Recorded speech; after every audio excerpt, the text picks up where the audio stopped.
They melted 1,000 years of genius into coins. In 1497, Portuguese explorers stumbled upon a city that made Lisbon look primitive. By 1897, British soldiers would reduce its bronze masterpieces to scrap metal. What the Benin masters knew about bronze, Europe wouldn't understand for centuries. 1485. The Portuguese captain stood at Benin City's gates, his jaw slack. This was supposed to be the Dark Continent. Instead, he faced walls stretching 25 miles, streets laid in perfect grids, and a palace complex larger than many European kingdoms. But here's what truly shook him.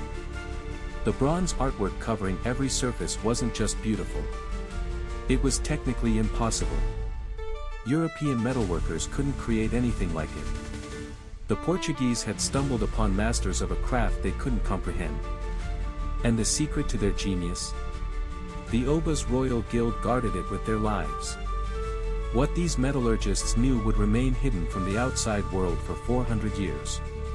But that secret is exactly what we're about to uncover. The Benin Empire didn't stumble into greatness. They engineered it. For centuries before Europe's Renaissance, Edo craftsmen had perfected the lost wax technique. Here's how it worked. First, sculptors shaped beeswax around a clay core with surgical precision. Then they encased everything in more clay. When heated, the wax melted away, leaving a perfect hollow mold. Molten bronze filled the void. Simple in concept. Nearly impossible in execution. The temperature had to be exact. The alloy ratios, precise. One mistake destroyed months of work. If this is already changing what you thought about African technology, drop a like. But here's where Benin's masters separated themselves from every other civilization. They didn't just copy this technique. They revolutionized it. And their innovation involved something no European had ever considered. Now imagine you're a Benin master metallurgist. Your predecessors discovered that adding lead and arsenic to copper created alloys that flowed like water but set harder than anything Europeans had seen.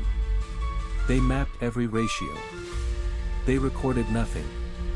Everything passed mouth to ear, father to son, master to apprentice. Here's where it gets strange. When British scientists finally analyzed Benin bronzes in the 1970s, they found alloy compositions that modern metallurgists still struggle to replicate consistently. These ancient craftsmen had somehow achieved industrial precision without thermometers, without written formulas, without any technology we'd recognize. They did it through generations of accumulated knowledge, tested in fire and failure. But the bronzes weren't just technically impressive. They served a purpose that made them infinitely more valuable. Every bronze plaque was a page in a book that never existed. The Benin didn't write their history. They cast it. Each artwork recorded coronations, battles, diplomatic encounters, and religious ceremonies. The plaques covering the palace walls weren't decoration. They were the empire's living memory. And that memory told a story of power that Europeans found deeply uncomfortable. These bronzes depicted Benin's obas as divine rulers commanding vast armies, receiving tribute from neighboring kingdoms, and trading as equals with Portuguese visitors. They showed African civilization not as primitive but as sophisticated, wealthy, and militarily formidable. For 4 centuries, European collectors dismissed these works as impossibilities or frauds. They couldn't accept that African hands had created art surpassing their own. That denial would prove catastrophic. Because when Britain finally came for Benin, they came to erase everything. But that's not even the worst part. 1897. British forces launched what they called a punitive expedition against Benin City. Their excuse? An ambush that killed British officers. Their real motive? Palm oil, rubber, and revenge against an empire that refused to bow. What happened next?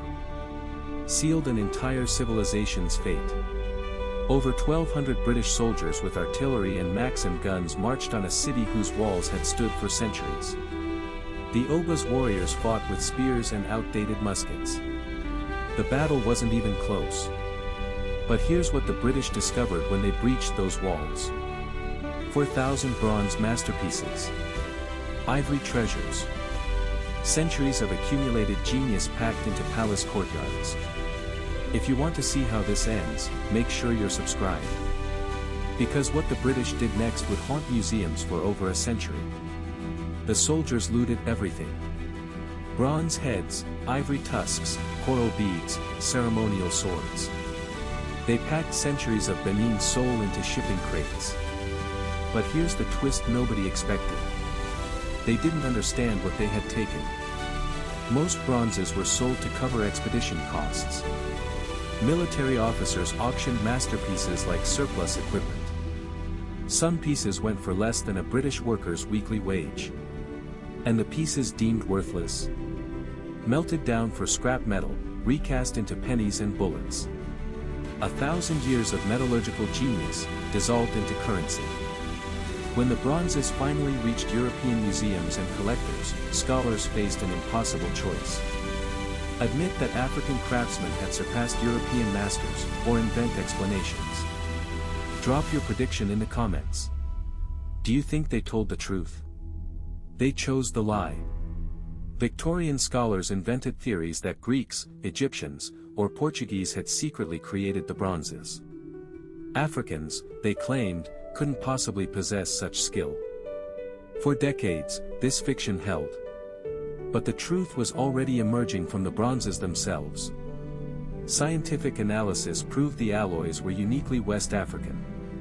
Stylistic elements matched nothing from Europe or the Mediterranean. The craftsmanship predated European contact by centuries. And now, here's what those Benin masters knew that Europeans couldn't accept.